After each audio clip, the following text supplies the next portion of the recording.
Bismillahirrahmanirrahim. Assalamualaikum warahmatullahi wabarakatuh. Sugeng enjing bocah-bocah sedaya. Ing dina iki, Ibu bakal nerangake mata pelajaran basa Jawa. Materi sing bakal kita pelajari ing dina iki yaiku pawarta. Pawarta yaiku andharan marang liyan ngenani kedadian kang nyata. Pawarta kanggo wong yaiku andharan ngenani kedadian utawa andharane manungsa kang perlu diweruhi.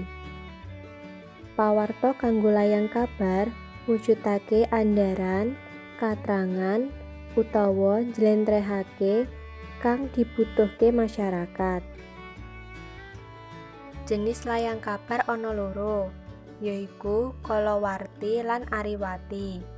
Kalawarti yaiku warta utawa kabar kang diterbitake kala-kala utawa ora saben dina, bisa minggu, sasen, lan sapanunggalane.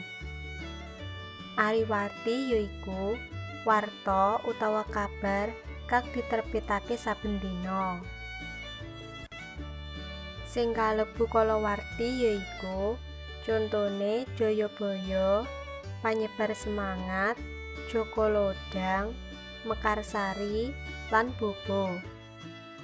Sing kalebu ariwati yaiku Jawa Pos, Kompas, Sindhu, Ponorogo Pos, lan Republika.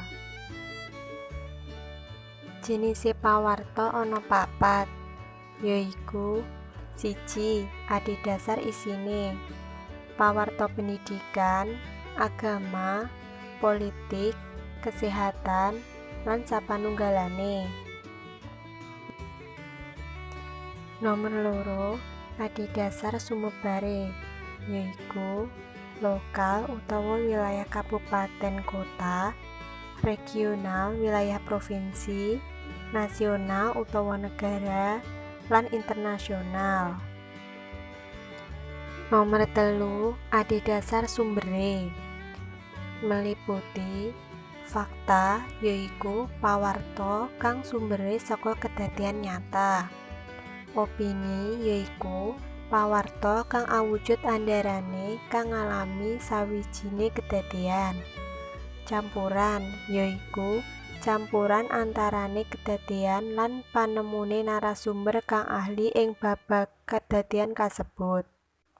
Nomor 4, adhedhasar bobote fakta, yaiku pawarta fakta utawa kedadiane pancen bener ana.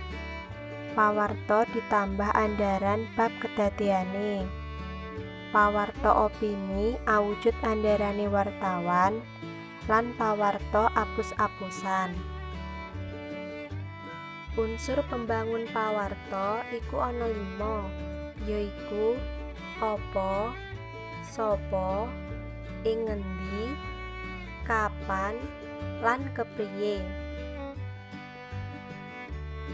Unsur apa iku nakokne kejadian utawa tema kang ana ing pawarta. Unsur sapa iku nakokne paraga utawa wong sing ana ing pawarta. Unsur ing ngendi iku nakokne panggonan kedadian. Kapan iku nakokne waktu kedadian.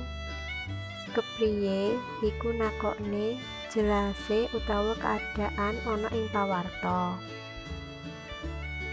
Coba garapen tugas ning kene iki supaya bocah-bocah paham ngenani unsur-unsur pembangun pawarta. Mugi-mugi pembelajaran ing dina iki iso dipahami lan bocah-bocah kabeh iso njawab pitakon ing kono kanthi jawaban sing bener. Matur suwun. Wassalamualaikum warahmatullahi wabarakatuh.